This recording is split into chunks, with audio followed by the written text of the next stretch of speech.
Ese wari uzi ko ushobora gukora video nk'izi ngizi cyangwa zisumbuye kuri izi ngizi ukoresheje telefone na AI nta kintu na gito yabigusabye? Abantu benshi bari gukora amafaranga kuri social media bakora video nk'izi ngizi maze bakinjiza agatubutse. Ibindi kukubwira ushobora kugira abantu ubutubuzi, ariko reka mbanze nk'urugero rwumvikana kugira ngo ubashe kubyumva neza. Nk'urugero urabona dusoya channel ya Minimi Fu, turabona subscribers injije kuri channel ye. Urabona iyi channel ifite subscribers 188 n'abasubscribers 700, aho amaze ku uploadinga video 17. Video yarebwe cyane kuri iyi channel, yarebwe n'abantu miliyoni 6.2, bivuze ko iyi quote turamutse uyikoze yakundwa cyane, yarebwa n'abantu benshi. Nk'urugero urabona iyi channel injije abasubscribers 67 mu minsi 30 itambutse, aho yagize views miliyoni 16, aho ashobora kuba yarinjije amadolari hagati y'amadolari 4,100 kugeza ku madolari 66 kuri iyi channel. Ibi ni ibimenyetso byerekana ko iyi quote turamutse uyikoze yarebwa cyane, maze nawe gatangira kukwinjiza agatubutse, maze nawe gatangira kuba umuherwe. Ese habura iki ngutangire kore video nk'izi ngizi? Gukora video nk'izi ngizi nta gishoro na gito yabigusabye, yewe nta na kamera bigusabye, icyo usabwa no kufite telefone yawe ikora neza. Muri iyi video ngiye kwereka uburyo wakora video nk'izi ngizi cyangwa zisumbuye kuri izi ngizi ukoresheje telefone nta kintu na gito yabigusabye, kuva ku isegonda rya mbere kugeza umenya gukora video nk'izi ngizi. Ndaguha n'uburyo ushobora guteguramo video kuva ku wa mbere kugeza ku wa gatanu, maze social media zawe ukazizamura mu gihe gitoya nta kintu na gito yabigusabye. Tudatize mu byinshi, reka nkore ku buryo bikorwamo. Ariko nyawe mbere kujya udukomeze liking video, ukore subscribe niba utarayikana, ufite ikindi kintu ushaka kumenya cyanyunganizi ubisigaho munsi muri comment ndahita nkusubiza. Iyi video irimo ibice bitatu. Igice cya mbere nakora ku buryo wakora property yo gukora ifoto nk'iyi ngiyi, mwereka n'uburyo wakora ifoto nk'iyi ngiyi nta kintu na gito yabigusabye. Iki ni igice cya mbere. Igice cya kabiri nakora ku buryo wafata ifoto nk'iyi ngiyi warangiza ukakoramo video nk'iyi ngiyi cyangwa yisumbuye kuri iyi ngiyi ukoresheje telefone nta kintu na gito yabigusabye. Iki ni igice cya kabiri. Igice cya gatatu cy'ingenzi ndakora ku buryo wateguramo ibintu bya kuva ku wa mbere kugeza ku cyumweru, ku buryo buri munsi uzajya ufite ikintu wa uploadinga kuri social media zawe, maze social media zawe ukazizamura mu gihe gito nta kintu na gito yabigusabye. Rero kugira ngo ukore video nk'izi ngizi cyangwa zisumbuye kuri izi ngizi nta kintu uzakora, urasabwa ibintu bibiri. Icyambere urasabwa ifoto nk'iyi ngiyi kugira ngo tuyigeneho dukora andi mafoto menshi agiye atandukanye, kugira ngo tubashe gukora video nziza kandi zitandukanye zikurura abantu benshi kuba bazireba. Icyo ni ikintu cya mbere. Icya kabiri turakenera property nk'iyi ngiyi yo gufata iyi foto imwe noneho tukayinduramo utundi dufoto twinshi tugiye dutandukaniye ku tuntu dutoya, kandi utwo tuntu dutoya tukaba dufite itandukaniro rinini rihambaye ku buryo umuntu azajya areba video azajya abona hajemo akantu k'itandukaniro. Ibyo ni ibintu bibiri dukenera muri iyi video, ariko bino bintu bibiri ndakwereka ahantu wabikura nta kintu na gito yabigusabye. Rero kugira ngo ubikore nta kintu uzahita ukora, uzahita ufungura Google Play Store yawe, dore ngiyo uzayifungura, dore ngiyo uzahita uyifungura nk'uku nguku. Gowe niba ukoresha iPhone uzafungura App Store bitewe na telefone yawe, kwe gukora Android ni Google Play Store, dore ngiyo uzayifungura. Ukimara kwifunguza uzahita uza muri search hano munsi, ukimara kuza muri search hano munsi uzahita uza muri search hano hejuru, ukimara kuza muri search hano hejuru uzahita wandikamo Gemini. Uzandika Gemini nk'uku nguku, uzabyandika nk'uku nguku, ukimara kubyandika nk'uku uzahita ukora search gakeya utegereze. Ukimara gutegereza tujya ku tablet imeze uku nguku, nta kintu uzahita ukora kuri application ya mbere ngishyizeho dufresh uzayikora nk'uku nguku. Ukimara kuyikora uzabanza yestarye muri telefone yawe, ikimara kujya kuri telefone uzahita ukora kuri open uyifungure. Gusa mbere kugira ngo dukore kuri open, reka nkwereke na application ugomba kuyitara muri telefone yawe niba utayifite muri telefone yawe. Uzahita ukora back gakeya usubira inyuma, hano hari Gemini uzahita wandikamo ChatGPT. Ubwo niba uyifite muri telefone aho ni sawa cyane. Ubwo ndikwereka abantu badafite ChatGPT muri telefone zabo, uzandikamo ChatGPT nk'uku nguku, uzabyandika aho ukimara kubyandika nk'uku uzahita ukora search gakeya utegereze. Ukimara gusearch uzahita ubona application imeze uku nguku, we nta kintu uzahita ukora, uzahita ubanza yestarye muri telefone yawe. Uzabanza yestarye muri telefone yawe, ikimara kujya kuri telefone nta kintu uzahita ukora, uzahita usubira kuri taburo ibanza. Ubwo nusanga bari kukubwira gukora update nguku nguku, ubwo application uraba uyifite muri telefone yawe uzakora update kugira ngo features zishyashye bongeyemo maze nawe ubashe kuzikoresha kuri ChatGPT yawe. Rero kugira ngo bikore nta kintu uzahita ukoza, uzahita usubira kuri taburo ibanza, dore application yanjye ya Gemini, dore ni iyi ngiyi uzayifungura nk'uku nguku. Ukimara kuyifunguza uzahita ujya kuri taburo imeze uku nguku. Ubwo wowe niba usanzwe uyikoresha uzahita ujya kuri taburo imeze uku nguku. Wowe niba ari ubwa mbere bazagusaba gushyiramo email ufite muri telefone yawe uzayishyiramo, ukimara kuyishyiramo uzahita ujya kuri taburo imeze uku nguku. Nta kintu uzahita ukora, rero uzahita ukora na Ask Gemini hano uri kuhabona uzakoraho. Ukimara gukora nta kintu uzakora, iyi property ndakurangira ahantu ubuze kuyikura, urayihakura nurangiza uziyipestinge mahangaha. Ukimara kuyishyira mahangaha nta kintu uzahita ukora kuri kano kantu ko kohereza nk'uku nguku. Ukimara gukora bizarodinga, uzateza gakeya bibanze birodinge, bikimara kurodinga bazahita bakwandikira property nyinshi zigiye zitandukanye bitewe nuko dushaka gufata kara gafoto kamwe tukagakoramo udufoto twinshi tugiye dutandukanye, kandi utwo dufoto tukaba tugiye duhinduka ku tuntu dutoya nyine ku buryo bitagaragara cyane, ku buryo ubona agafoto ari karari ukabona kahindutseho akantu gatoya, kugira ngo nyine buri muntu wese uza kureba iyi video aze kwisangamo abashe gukora video ye ku buryo undi muntu wakoze video nk'iyo ngiyo bataza guhura neza 5x5 nyine ubona ari video zijya kumera kimwe ariko ubona nano zidasa neza cyane. Rero ukimara kubona property nk'ingi nta kintu uzahita ukora back gakeya usubira inyuma. Ukimara gusubira inyuma nta kintu uzahita ufungura application yawe ya ChatGPT dore ngiyo uzayifungura. Ukimara kuyifunguza tujya kwitabura imeze kunguku. Ubwo we niba rugambye bifunguye bazagusaba gushyiramo email ufite muri telefone yawe, uzashyiramo email. Ukimara gushyiramo email uzahita tujya kwitabura imeze kunguku. Nta kintu uzahita ukora rero uzahita uzahanga du fresh.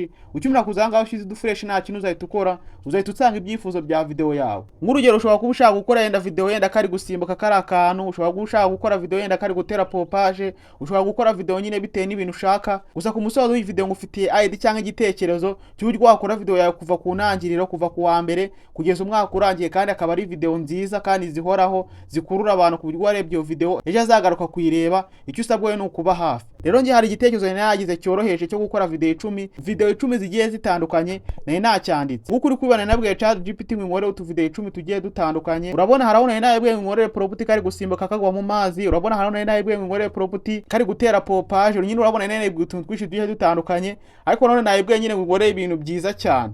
Rero ukimara gukora property nk'ingi cyangwa isumbuye kuri ngi bitewe n'ibyifuzo bya video yawe, we nta kintu uzahita ukora kuri kano kantu ko kohereza akangaka uri kukabona uzagakora nguko. Ukimara gukora nguko nta kintu uzakora, uzateza gake yawe wihanganye.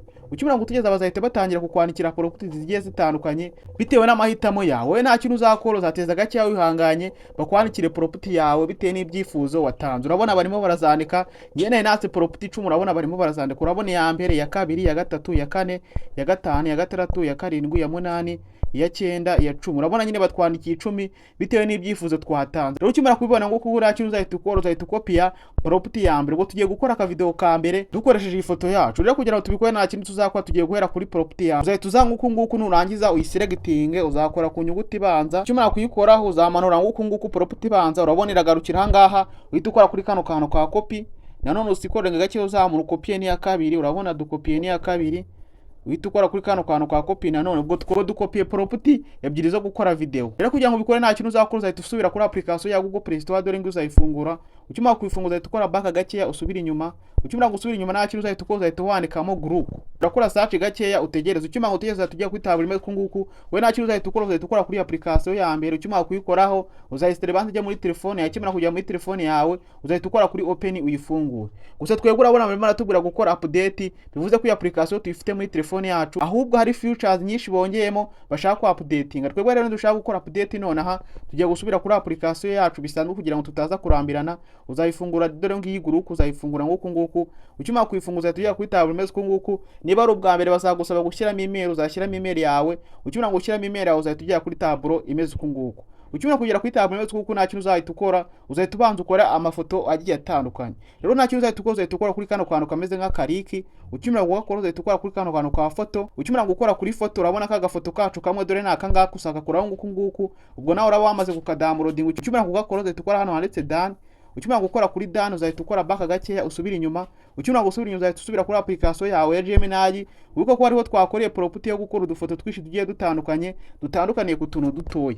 Rero nta kintu uzahita ukora, uzahita ukopia property ya mbere dore ni iyi ngiyi, uzahita uyikopie nguku. Uzahita ukora kuri kano kantu ka copy. Nanone uhita ukopia kano kantu iya kabiri. Ubwo ngiye gukopia ebyiri kugira ngo nyine no kurambirana. Urumva nyine sino zose nago nazi copy, ariko wowe nyine uraza gukopia bitewe n'amahitamo yawe, uze guhitamo bitewe n'ibyifuzo byawe. Ukimara kuzikopia uzahita uza hano uhita pastingamo iya mbere. Ukimara gupastingamo uzahita ukora kuri kano kantu ko kohereza. Ukimara kohereza uzateza gake yawe wihanganye, bahita bagukorera amafoto bagendeye kuri iyi ngiyi. Uzateza gake yawe wihanganye. Ukimara gutegeza urabona udufoto badukorera, urabona ukuntu tumeze nguku. Urabona ko bafashe ya foto yacu bakahinduramo utuntu dukeya, kandi urabona ko ari ibintu byiza cyane.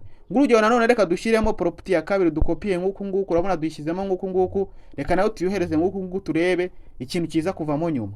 Urateza gake yawe wihanganye. Ukimara kuyohereza nguku urategereza. Urateza gake nyine bikabanza bikarodinga bitewe na konegisi ufite muri telefone yawe. Icyo usabwa no gutegereza ukaba hafi ugategeza ko birodinga. Tukimara gutegeza nanone urabona ko batugenerating udufoto tugiye dutandukanye. Urategeza nyine bakabanza bakadukora neza 5x5. Nyine urabona ko ari ibintu byoroshye cyane. urabona nanone agafoto badukoreye, urabona kano kana ni kararangira, urateza gake wihanganye. Nanone urabona udufoto badukora, urabona udufoto badukora, urabona nyine tugenda dutandukanira ku tuntu dutoya. Ndakeka neza uri kubona, urabona ifoto twahereho bwa mbere nuko nguko yari imeze, ariko urabona ifoto ya kabiri, urabona ifoto ya gatatu. Nyine wowe ugenda ukopia zira property zose bagiye bakwandikira, ukaza pastinga paka nyine ubonye agafoto keza nyine gahura na video ushaka gukora. Twebwe rero kugira ngo video itaza kurambirana tugiye gufatira kuri amafoto tumaze gukora kugira ngo bitaza gutinda cyane. Rero ikimara gukora amafoto ukabona nyine umaze guhitamo agafoto ushaka gukoresha, nta kintu uzahita ukora kuri kano kantu ushyizeho dufresh kano uri kukabona uzagakoraho. Ukimara kugakora uzahita ujya kwitaba bimeze nguku, we nta kintu uzahita ukora ngashi dufresh hano uri kuhabona uzakoraho. Ukimara gukora uribuka ko twari twakopiye property yo gukora video, urabyoka ko twari twayikopiye imbere. Dore ni ingi uzahita uyipastingamo hano. Ukimara kuyishyiramo nta kintu uzahita ukora kuri kano kantu ko kohereza nguku. Ukimara kohereza nguku uzateza bizahita bitangira kubara bihereye kuri rimwe, uzateza gake yawe wihanganye bitewe na connection ufite muri telefone yawe, kuko bino ntago wabikora udafite connection muri telefone yawe. Uzategereza. Tukimara gutegereza urabona aka video bahise badukorera bitewe n'ibyifuzo baduha. Urabona nyine aka video badukora, urabona ko ari aka video keza cyane, kandi urabona ko ari keza cyane ku buryo abantu bakareba bakakishimira. Rero aka video nk'aka ngaka kaba karimo amajwi, iyo bibwiye ChatGPT bagukora aka video nk'aka ngaka karimo amajwi, ariko utabivuze nyine usanga aka video kawe katarimo amajwi. Yo katarema amajwi rero bigenza gute? Ugiye kwa uploadinga nk'urugero kuri TikTok, kuri Facebook, kuri YouTube, hari utu background music bagenda bagwa for free ushobora gukoresha muri video yawe, nyine video yawe kabirimo akaziki kandi kabigaragara nguku. Nimuramuka mubishimye nzabereka uburyo bikorwamo. Rero bakimara gukora aka video nk'aka ngaka nta kintu uzahita ukora kuri kano kantu ko gusavinga muri gallery, uzakoraho nguku. Ukimara gukora nguku kazahita kisavinga muri gallery ya telefone yawe. Kakimara kwisavinga muri gallery ya telefone nta kintu uzahita ukora. Iyi property yari muzayiselectinga nguku uhita ukora kuri kano kantu ko gusiba akanga kashyizeho dufresh uyidelete. Ukimara kuyidelete uzahita ushyiramo ya property dore ngiyo uzayikoraho nguku, uzahita uyikora nguku igiyemo. Ikimara kujyamo uzahita ukora kuri kano kantu ko kohereza, ubwo dushyizemo property ya kabiri uzahita ukora ku kantu ko kohereza. Ukimara kohereza uzateza gake yawe wihanganye. Tukimara gutegereza nanone urabona aka video badukora, urabona ko ari aka video keza cyane, nako ushaka kwa downloadinga nguku nta kintu uhita ukora kuri kano kantu akanga kashyizeho dufresh ugasavinga muri gallery ya telefone yawe. Urabona ko ari ibintu byoroshye cyane. Bakimara gukora aka video nk'aka ngaka ushobora rero gukenera gukora utu video twinshi tugiye dutandukanye, nta kintu uzahita ukora, uzahita usubira kuri ChatGPT yawe ukopi izindi properties zigiye zitandukanye. Nk'urugero nanone reka dukopingi ya kane uzahita selectinga nguku uhita ukora kuri copy, yena reka duselectinge n'ingi nanone uhite uyiselectinga nguku uhita ukora kuri copy. Ukimara gukora kuri copy uzagaruka hahandi ya property usanzemo nta kintu uzahita ukora, uzahita uyiselectinga nguku uhita ukora kuri kano kantu ka delete, uhita pastingamo ya property nyindi. Ukimara kuyishyiramo uzahita ukora kuri kano kantu ko kohereza. Ukimara kohereza nanone bizarodinga, uzateza gake bibanze birodinge bitewe na connection ufite muri telefone yawe. Uzateza gake yawe wihanganye, uzateza bitewe na connection ufite muri telefone yawe. Gusa mu gihe tugitegereje reka nkubwire ahantu wakora kara gafoto nakoresheje nkora zino video, nkubwire n'ahantu wakora property nk'iyi ngiyi. Rero bino bintu byose nabishyize muri description y'iyi video, nubikenera urajya muri description y'iyi video maze ubashe kuyibona ubikoreshe muri video yawe. Tukimara gutegereza urabona aka video nanone badukora, urabona ko ari aka video keza cyane, kandi urabona ko abantu bagatindaho bakakareba. Rero nuko nguko wakora utu video ngutu tugiye dutandukanye ukoresha telefone yawe, urabona ko ari ibintu byoroshye cyane. Rero ushaka gusavinga n'ubundi uhita ukora kuri kano kantu ka download.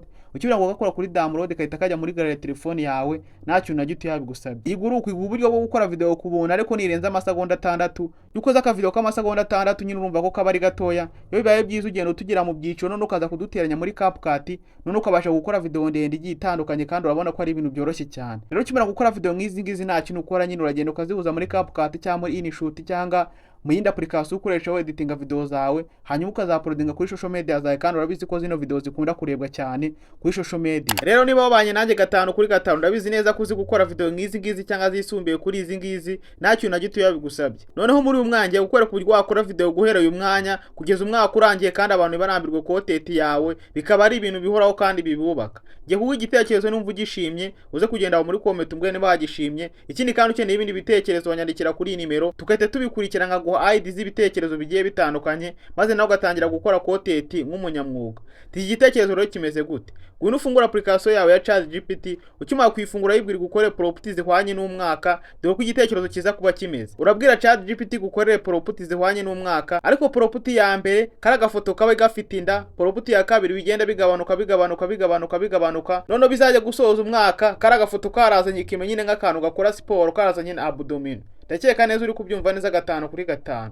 ubwo urumva bakazatangira gafite indi foto ya mbere, none ifoto y'umwaka urangiye nyine mu mwaka mo hagati, urumva mu mwaka mo hagati cyangwa hashize nk'iminsi 200, ubwo urumva kazaba gatangiye kuzana kime nyine, urumva umuntu mwatangiranye ni nkaho uzaba uri kwigisha uburyo umuntu yakora siporo akagabanya umubyibuho ukabije, akaba yazana abdomino cyangwa akaba yakubaka umubiri nyine akaba umusore cyane. Rero numara gukora prompting izo ngizo nta kintu uzahita ukora, buri munsi uzajya ufata ifoto imwe bitewe n'umunsi ugezeho, ufata iyo foto hanyuma nanone ugure ChatGPT gukorera prompt ijyanye n'iyo foto, hanyuma ukora aka video nyine uri gukora siporo bitewe n'umunsi ugezeho, ukore siporo muri group. Numara gukora siporo muri group ushobora gukora na ngutu video dutanu yenda ukaduteranya ukoresheje iyo foto uri gukora udusiporo tugiye dutandukanye.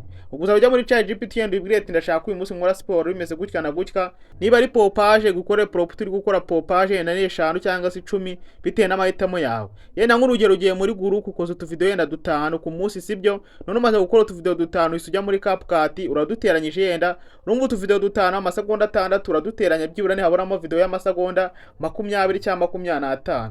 ubwo video y'amasegonda 25 ya uploadinga kuri YouTube cyangwa kuri TikTok cyangwa kuri social media zari zose ukoresha, iyo video byanze bikunze izarebwa cyane.